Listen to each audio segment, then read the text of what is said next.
Short grooves.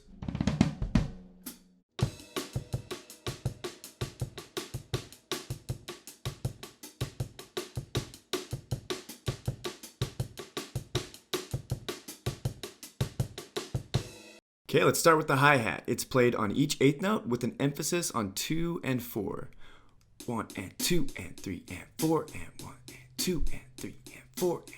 Be careful not to play 2 and 4 as an accent like this.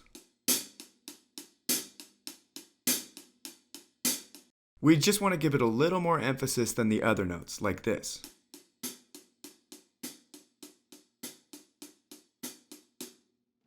Okay, let's move to the kick. It's played on beat 1, the and of 2, beat 3, then the and of 4. Let's play that, then bring in the hi-hat.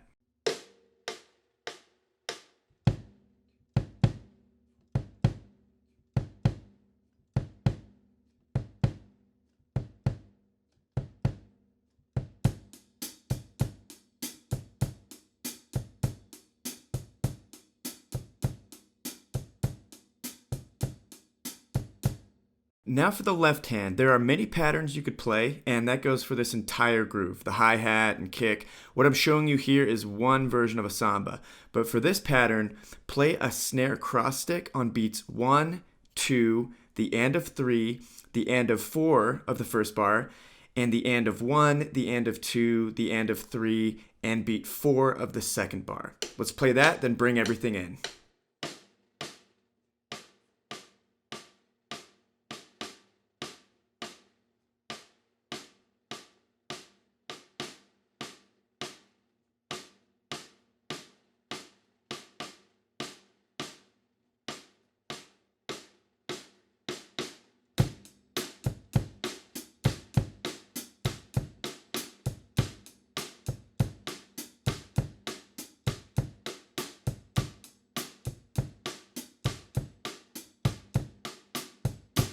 Alright, so if you're having coordination problems with this groove, I'd recommend you go to tempoleague.com. I've put together a free lesson on limb independence, and if you want to dive deeper after you've done that lesson, check out the foot coordination module of my Better Feet course.